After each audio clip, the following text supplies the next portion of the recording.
If you stop someone on the street right now and ask them, the knee-jerk reaction is almost always the powers, right? Of course. The flying, the super strength. It's the ability to fly, the laser eyes, the bulletproof skin. It's the biological anomaly.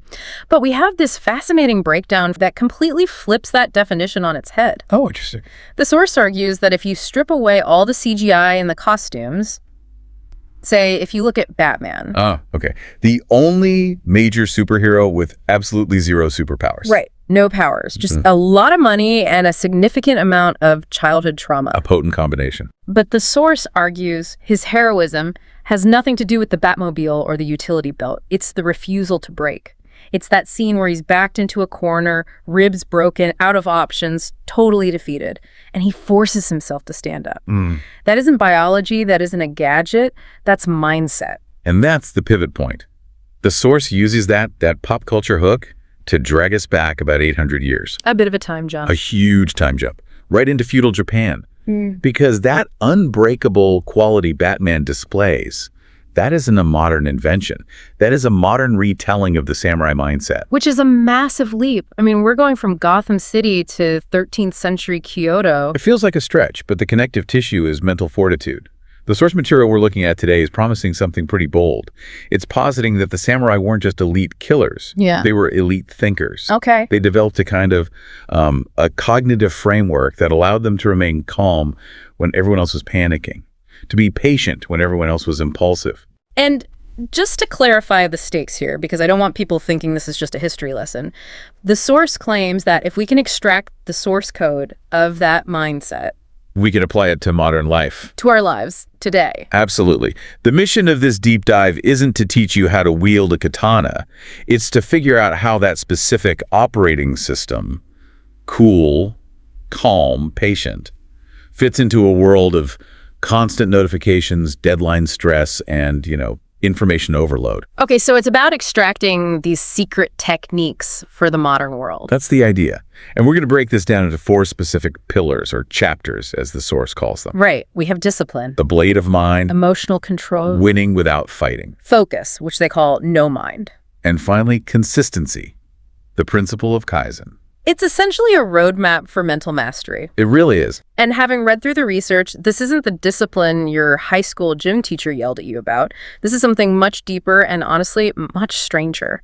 So let's get into it. Chapter 1, the blade of mind. Without discipline, even the sharpest blade is useless. That's the opening quote. And I have to be the skeptic here for a second. When I hear the word discipline, I immediately, I kind of tune out. I get that. It sounds like punishment. It sounds like waking up at 4 a.m. to drink kale smoothies and stare at a wall. Is that really the secret? Ancient wisdom, just working harder than everyone else? I think that's the modern misunderstanding of the word. We tend to view discipline as a transaction, right?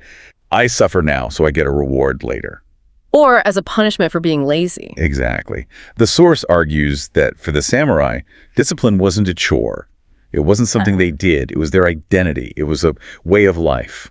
Okay, but what does that look like practically? I mean, on a Tuesday, because the daily schedule outlined in the records here sounds absolutely insane. It was insane by our standards. We're talking about rising before the sun, not to hustle, not to check emails, but to meditate. A calm start. A very calm start. Then sword practice. Then breathing exercises. The records from the 13th century suggest a training regimen of 8 to 10 hours a day. 8 to 10 hours? I can barely focus on a spreadsheet for 45 minutes before I need a snack break. Right. But here's the nugget that actually surprised me. And I think this is where the samurai definition of discipline really diverges from ours. Go on. If you look at the breakdown of those 8 hours, they weren't just swinging swords and hitting training dummies. Not even close. So what else were they doing? A huge chunk of that time was dedicated to poetry, to calligraphy, to flower arranging. Wait, hold on. You have these guys who are trained to be, let's be blunt, lethal killing machines, literal warriors whose entire job is to die for their lore. Most dangerous men in the country. And they're spending their afternoon writing haikus and arranging lilies? That seems contradictory. It does, doesn't it? It seems soft. But this is where we have to look deeper. Why would a warrior learn calligraphy? Think about the actual mechanics of it. Putting ink on rice paper?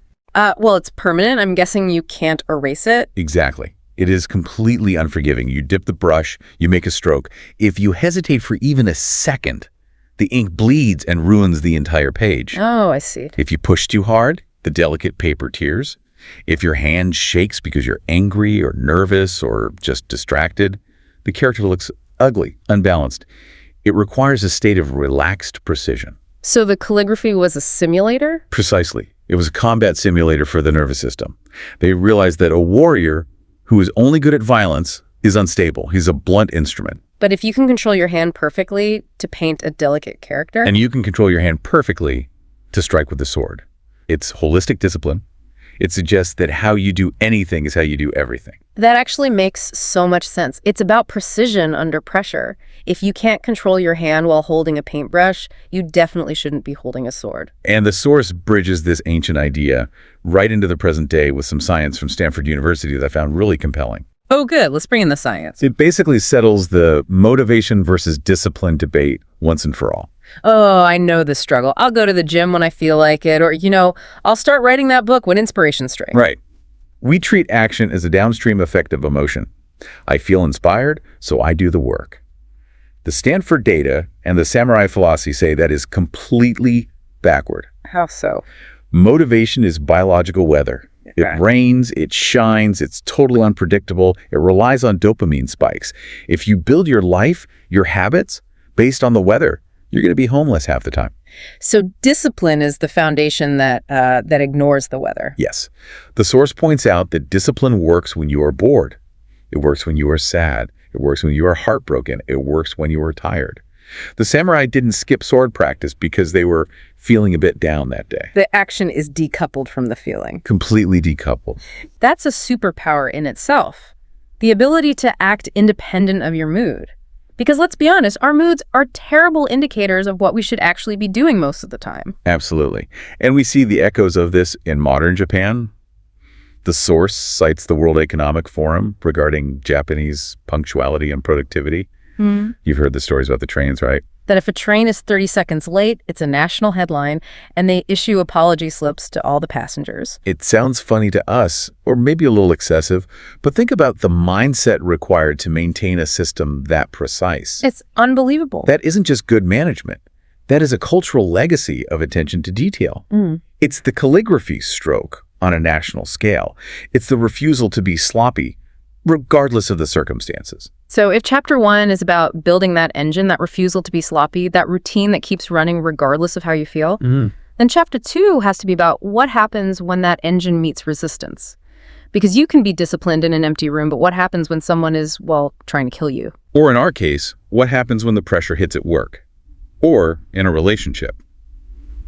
This brings us to chapter 2, emotional control. And for this, we have to talk about the legend himself, Miyamoto Musashi. The guy, the myth, the source throws out some wild stats here. Legend says Musashi fought over 60 duels. And never lost a single one. Undefeated in 60 life or death fights. I mean, that is statistically impossible. But the source claims his secret wasn't just that he was faster or stronger. It was his control over his emotions. He wrote a text called A Book of Five Rings, it's still studied in business schools today, isn't it? It is, yeah, for strategy. And the key quote the source highlights is just perfect. If you want to control others, first control yourself. There is a specific story the source shares about Musashi that perfectly illustrates this. It's the late arrival tactic. And I love this story because it sounds like something out of a movie, but it was a genuine psychological strategy. Walk us through it. So the setup is that Musashi has a duel scheduled against a guy named Sasaki Kojiro, also known as Ganryu. And this guy is no pushover. Not at all. He's a master swordsman. He's famous for having a very long sword and, more importantly, a very short temper. A dangerous combination. Very. So the duel is set for the morning on a small island. Ganryu gets there early. He's pumped up. He's ready. He wants to prove he's the best. He's visualized the win, and he waits. And Musashi is nowhere to be found. An hour passes. The sun gets higher. It's getting hot. There's no shade on the beach. 2 hours pass. Imagine the headspace of the opponent here. Oh, it's brutal. You go from, I'm ready to fight, to, where is he? To, is he mocking me? To, does he think I'm not worth showing up on time for? The anticipation just curdles into anxiety, and then the anxiety boils over into pure rage. This is chemically exhausting. His cortisol is spiking, his adrenaline is dumping, and then crashing. He's burning all his fuel before the race even starts. Exactly. Wow. By the time Musashi finally arrives on a small boat reportedly casually carving a wooden sword out of a spare oar just to pass the time. Which is just the ultimate power move. It's incredible. By the time he gets there, Ganru is foaming at the mouth. He's a complete mess. He is insulted. He is exhausted from the stress. He has lost his emotional center. He's lost everything that makes him a good fighter. So Musashi walks onto the beach, probably looking totally relaxed, holding this wooden oar he just carved. And Ganryu just charges. He screams. He rushes in blindly because he wants to punish Musashi for the disrespect. He's not thinking strategically anymore. Not at all. And Musashi, calm as a pond, just steps aside and lands one fatal blow with that wooden oar. It's so brutal. But the lesson is incredible. He didn't beat Ganryu's sword skills. He beat his mind. Musashi won the fight before he even stepped off the boat. Yeah. This illustrates the core principle. If you can control your emotions, you can defeat an opponent or a stressful situation without a physical battle. Because an angry enemy is a predictable enemy. Completely predictable. When you are angry, your vision narrows. I mean, literally, your peripheral vision shuts down. You commit too hard, you lose all nuance. This leads directly to that concept the source introduces called mushin. No mind. Which, again, sounds a bit like being brain dead. No mind sounds like zoning out on the couch. But it's the opposite, right? It is completely the opposite. Mushin isn't a mind that is asleep. It's a mind that is free from what they call sticky spots. Sticky spots. I like that. What does that mean? Well, imagine a stream flowing. If the water is clear, it moves fast and smooth. If you put a big rock in the middle of it, what happens? The water gets stuck. It gets turbulent. It swirls around the rock. Exactly. Thoughts, fear, ego, anger. How dare he be late? Those are the rocks. Mushin is the state where there are no rocks. The water, your consciousness, just flows instantly and reacts perfectly to the situation as it is. So applied to 2024, mushin is what you need when you get that passive-aggressive email from your boss. Yes, exactly. The rock is your immediate defensive reaction. I worked so hard. Why is he saying this? He's wrong. I'm going to write a nasty reply right now. Correct. That's the sticky spot. You are stuck on your ego. The samurai approach, the Mushin approach, is to observe the rock, but not let the stream get stuck on it. So you pause. You pause, you breathe, you remove the I from the equation. You ask, what is the strategic move here? Rather than, how do I defend my pride? A calm mind is the sharpest sword. That's the quote from the Japanese monks. If your mind is frantic, your blade, your decision-making capability is dull. You reply to that email in anger, you hit send, and 10 minutes later you realize you just lost the duel. It's profound because it takes the power away from the external world. You can't control if Musashi is late. You can't control if your boss is rude. You can only control if you have rocks in your stream. Precisely. And this naturally flows right into chapter 3. Because if you have the discipline to train and you have the emotional control to keep the stream clear, you still need to know where to direct that energy. You need focus. Chapter 3, focus. And the source links this directly to Mushin. They say the samurai believe that only an empty mind can be filled with clarity. Think of a cup. If it's already full of muddy water, all your worries, distractions, pending tasks, your Twitter feed, you can't pour clear water into it. You have to empty it first. You have to empty it first. The goal is to fill the mind with only one thing. What needs to be done right now? The source describes a training method used in Japanese monasteries to achieve this. And honestly, I read this and I physically recoiled. It sounds like actual torture to me. A standing still practice. Yeah. The drill is standing in a single stance for 1 hour without moving the sword, without fidgeting. It sounds physical, but it's entirely mental. How can I even stand still for 2 minutes without reaching for my phone? An hour? What's the point of that? Just to build pain tolerance. The point is to confront the noise. Have you ever tried to just sit and do nothing? No phone, no music, nothing. Painful. It is physically painful. That urge to scratch an itch, to shift your weight, to check the time, that is your brain screaming for stimulation. It's dopamine withdrawal. The standing still practice forces the samurai to observe that urge and then override it to keep the mind still and awake. So they were training their attention span as much as their muscles. They had to. The philosophy was, if the mind isn't present in the current situation, the sword is meaningless. If your mind wanders for a split second in a duel, if you think about what's for dinner or your fear of death, you die. Simple as that. And to back this up, the source brings in some pretty startling research from MIT regarding our brains. This is where the samurai wisdom really hits home for the modern worker. It's the concept of deep focus versus task switching. The research suggests that when a human is in a state of deep focus, the brain is up to 5 times more productive. 5 times. That is a massive number. It's huge. But here's the kicker. We live in a world that worships multitasking. We wear it like a badge of honor. I can answer emails, listen to a podcast, and cook dinner all at the same time. But the Japanese perspective and the neuroscience says that's a lie. It is a complete and utter lie. The brain cannot multitask. It's neurologically impossible. It can only task switch. It just toggles back and forth very, very quickly. And there's a cost to that toggling, isn't there? A huge cost. It's called context switching. When you switch from writing a report to checking a text message, your brain doesn't just snap back instantly. There is attention residue. Attention residue. Yeah, a part of your processing power remains stuck on the text message for up to 23 minutes. Wait, 23 minutes? So if I check my phone every 10 minutes while I'm working? You are functionally brain damaged. I'm not even exaggerating. Your IQ temporarily drops. You are never, ever operating at full capacity. The samurai understood this intuitively. Be where your feet are. Be where your feet are. That is such a simple, grounding phrase. It emphasizes extreme presence. If you are washing the dishes, wash the dishes. Feel the warm water. Smell the soap. Good. Don't be thinking about that meeting tomorrow. If you are writing a report, write the report. Don't be in the future. Don't be in the past. Be where your feet are. It's so simple, yet so incredibly hard to do. It feels like we are fighting our own biology sometimes. But I guess that's why it requires the discipline we talked about in Chapter 1. See, everything connects. You need the discipline to maintain the focus. You need the emotional control to keep that focus from being broken by frustration or distraction. And that brings us to the final pillar, Chapter 4. So we have the foundation, we have the defense, and we have the aim. Now we need the engine that keeps it going forever. Consistency. And Kaizen. Kaizen.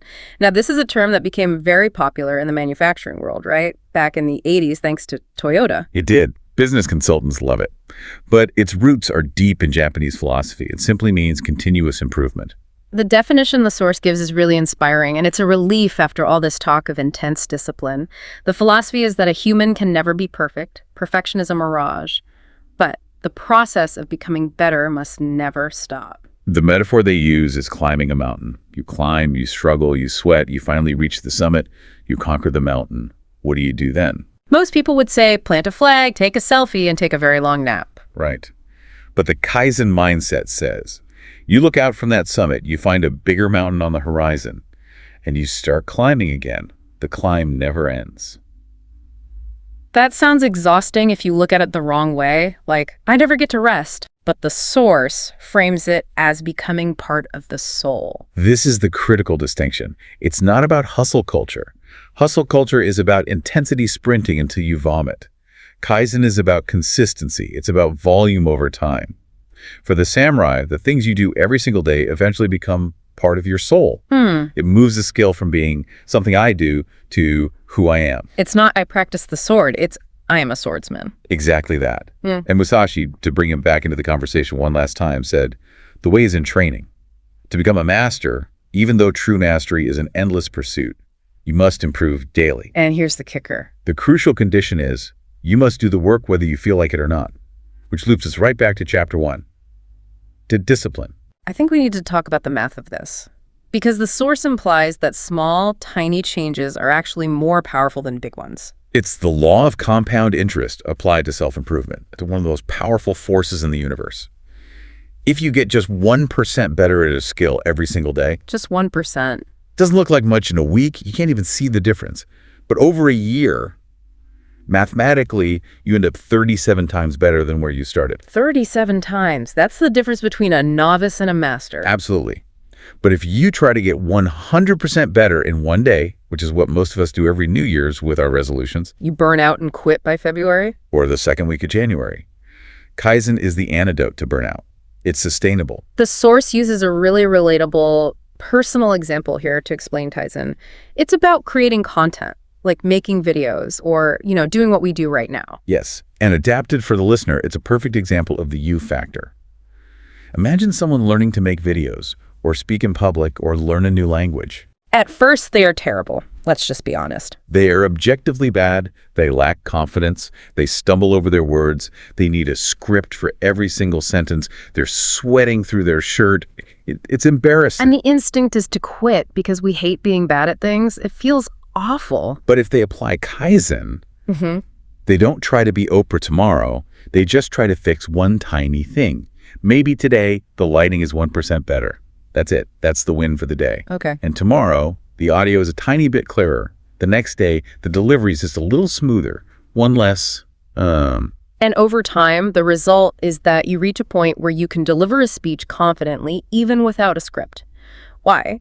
Because the skill is ingrained. It has become part of the soul. It's that unconscious competence. You don't have to think about it anymore. The sword moves by itself. The words flow by themselves. The new language comes naturally. And the source insists you can apply Kaizen to anything. Your business, your editing skills, your parenting, nothing can stand against the power of continuous small improvements.